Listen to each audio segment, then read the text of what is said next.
good evening, this is Hound Dog Steve coming to you on February the 23rd, and we are going into the stunning Act 15 of the Yellow Vest protests in France, and that is our subject tonight. And a warm welcome to you all. Thank you for returning to my channel, and I hope we can maintain some interest in the conversation, because it's very, very important, I think, that we do pay attention to what's happening right now, because there is so much trolling and spinning, and I'm going to allude to that in a couple of articles that I've seen, just the wordage that is being used to paint a picture instead of being neutral. And we're seeing a lot of this in the media just lately that tend to paint a more emotional picture of the situation, and of course they are letting their unconscious bias show when they do this kind of stuff. So the Yellow Vest protests have been incredibly persistent. 15 weeks is an awful long time, and they are promising decisive action in March, in the second weekend of March the 9th, and now they haven't really given out much information on what this decisive action might be, but there's certainly been lots of people sign up on Facebook. I think there are 4,000 or 5,000 now in Paris, and again, we don't sort of hear much of the other regions outside of Paris, but there are quite a few larger areas like Rennes, Bordeaux and Toulouse, for example. These are never mentioned, so they only mention 4,000 to 5,000 people, but in total there was about 40,000 people have turned out. And I think what's not being recognized here by the persistence of these protests is that the protesters have realized that their solution does not lie within the form of government, with the government structure they have right now, which is the globalist structure. And so they don't support any particular party. They are quasi-independent, although they do seem to have some representatives that are speaking out on behalf of the whole group. But this is a recognition, as I say, that they have basically been cut out of the conversation. And it's something that we here in North America need to be thinking about. We are still seeing an exodus of manufacturing jobs. In Ontario here, we've lost GM and GE have left the province. That's quite a number of jobs which are now gone forever. Okay, we are about to see a slew of layoffs, no doubt, as corporations start to implement AI. You can see all the data crunchers, clerks, bank clerks and all this kind of stuff are going to be replaced, or the vast majority of them will be replaced by AI or instant tellers or things of this nature. Now, as I said before, whilst I personally have no problem with technology, it's what do you do with all the people who are now no longer working in a situation of ever-expanding costs? Your income has gone basically to rock bottom, especially if you're on a pension, and we are now, for example, my situation, I am looking in my lifetime. By the time I reach 85, I will see two doubles of my property taxes. The property taxes are doubling roughly every 10 years right now.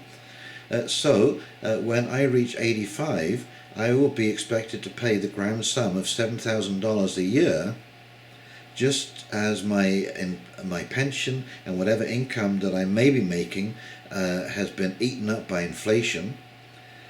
I mean, anyone with an IQ above room temperature can see that that's not going to work. The math is not going to work.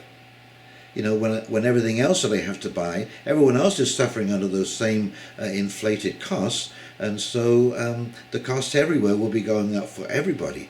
And it's the fact that these are not being addressed, and I know that it's not just myself. There are hundreds and thousands of people. I'm sure many of the Yellow Vest people have done the simple math on this and realize it's not working. For example, in France, you have 20 to 30% youth unemployment. In Italy, you have about the same. In Greece, you have 40 to 50% youth unemployment. In Spain, you have 30 to 40% youth unemployment. And nobody's talking about who is going to employ those young people. Where are those jobs going to come from? What are they going to do? How are they going to support themselves? These are questions that won't wait. These won't wait for 15 committee meetings to be resolved. And that's why you're seeing this absolute persistence on the street of the Yellow Vest protests. Anyway, let's go to a couple of articles that I've picked out for you, and we'll take a look at them, and we'll come back and I'll do a quick wrap-up. Okay, here we go from Modern Ghana. It's interesting where your researches take you, isn't it? Yellow Vest announced decisive action in March ahead of Act 15 protests. Yellow Vest protesters are gearing up for the latest anti-government demonstrations across France on Saturday, 23rd of February, with calls in Paris to gather on the Champs-Élysées. The Yellow Vest have already announced what they say will be a decisive act in the movement in the second weekend of March. In Paris, there are calls on Facebook for gatherings on the Champs-Élysées, which last week saw 5,000 demonstrators and 4,000 the week before. Eric Drouet, a controversial leading figure in the movement and a fixture in the Parisian demonstrations, said he would be there. On Facebook, he evoked the possibility of protesters at the Paris annual agricultural show, which opens this weekend. The show is a rite of passage for French politicians who make public visits to meet farmers, one of France's biggest economic sectors. Beyond Paris, demonstrations are expected in Bordeaux and Toulouse, which have consistently drawn Yellow Vest crowds. Authorities in the central city of Clermont-Ferrand are expecting 3,000 to 10,000 demonstrators and are warning of possible violence. The police will be deployed in larger than usual numbers, and the city's 660 shared bicycles will be removed from the 52 stations. Several businesses have said they would stay closed on Saturday. And this is another point. You know, there has been literally billions of dollars lost during these Yellow Vest protests as far as tourism is concerned and other businesses related to tourism. In Rennes, in Brittany, the Yellow Vest are planning an inter-regional gathering of demonstrators from the neighbouring areas. Authorities are anticipating 2,000 to 3,000 people and deploying 300 police officers. The last such demonstration in Rennes on January 19th turned violent with several people injured. Decisive Act 17. The Yellow Vests are already looking ahead to the weekend of 9th of March with a call for a decisive act over 3 days, Friday to Sunday. There are still few details about what will happen. The Facebook event has attracted over 800 responses and nearly 4,000 marks of interest and has been promoted by Eric Drouet and Jerome Rodriguez, who lost an eye during the demonstrations in Paris on 26th of January. Washington Times. Eurosceptics see France's Yellow Vest protesters, Spain's Vox Party, as a sign of political shift. Okay, here we go. This is the Washington Times, okay? But listen to the way they describe Paris, with anti-establishment Yellow Vest protesting in the streets in Paris and anti-immigration populists energized across Europe. Far-right French leader Marine Le Pen is banking on far better results for her party and its fellow Eurosceptic allies in EU parliamentary elections this spring. The anti-establishment Yellow Vests protesting in the street, you know, this really makes it sound like it is almost like a terrorist kind of group, a militia group, which it is not. This is just regular people. Yes, there are far right and far left people causing all kinds of trouble. I will be the first to admit that. But the vast majority of people are just regular citizens expressing their legitimate right to protest. They call Marine Le Pen a far-right leader. She should really be described as a conservative leader. She's not a far-right leader, she's a conservative leader. Okay, they're trying to link conservatism with the extreme right. Now, you tend not to see this kind of language when they're reporting on the left. And so I would just like to see it removed. Let's just get neutral language here. Let's not be provocative just because you don't particularly like the fact that the other side might be winning. And that is the whole role of the media, is to be neutral, to report the news, plain and simple. Early projections say the populist Eurosceptic parties could win up to a third of seats in the next EU Parliament, profoundly altering the balance of power.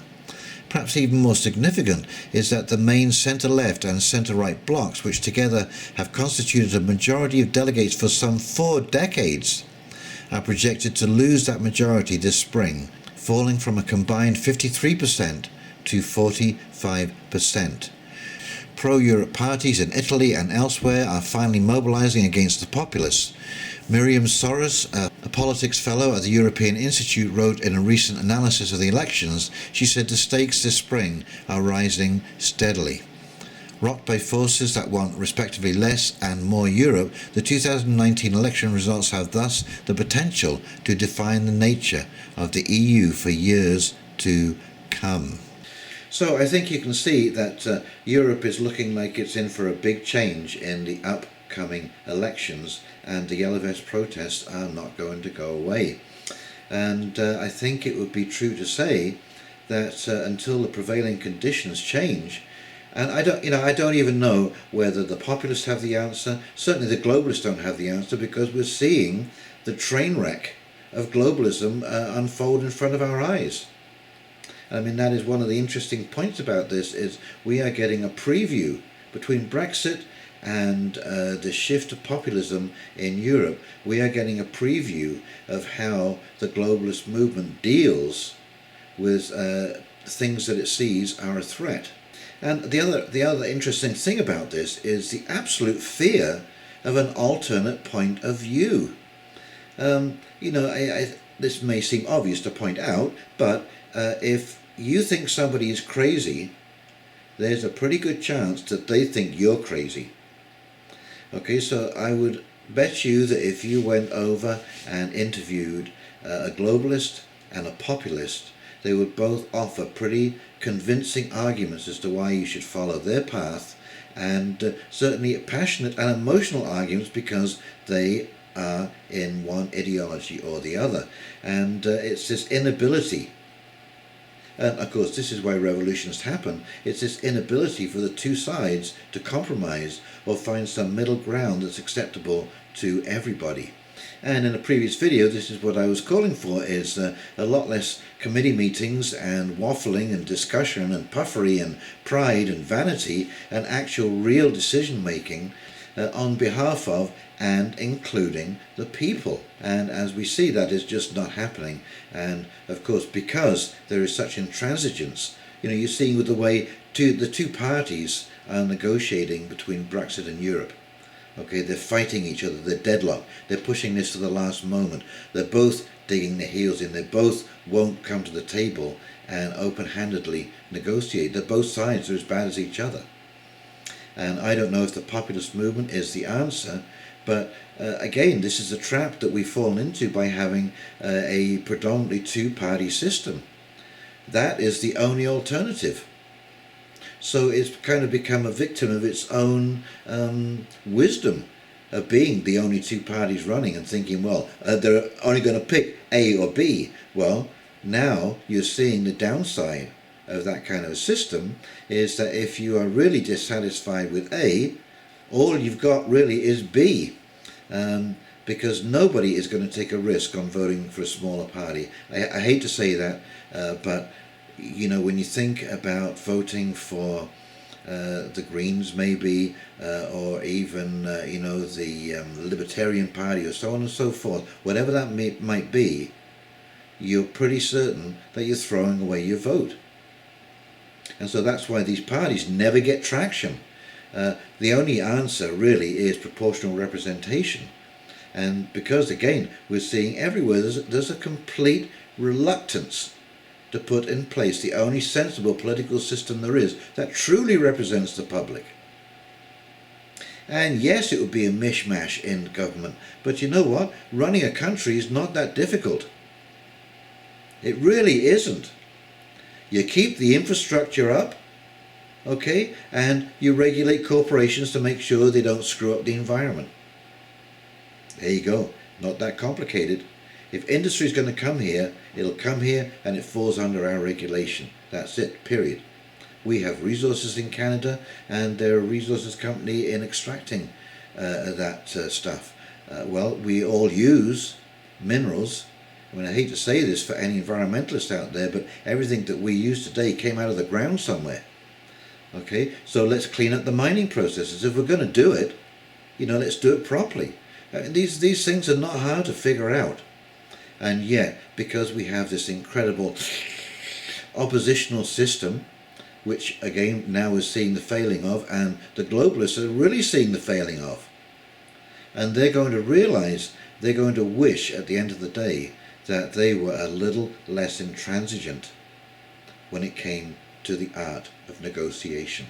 Anyway, if you enjoyed this video, please like, subscribe and comment below. We'd love to see the comments. Even though YouTube has said they're going to start monitoring the comments, I don't know what that's going to do, but I refuse to block or censor my comments. Everyone has an opportunity to speak, good, bad, ugly, I don't care. I welcome the comments and the commentary. Okay, in the meantime, this is Hound Dog Steve signing off, and we'll talk to you very, very shortly. Take care now. See ya. Bye.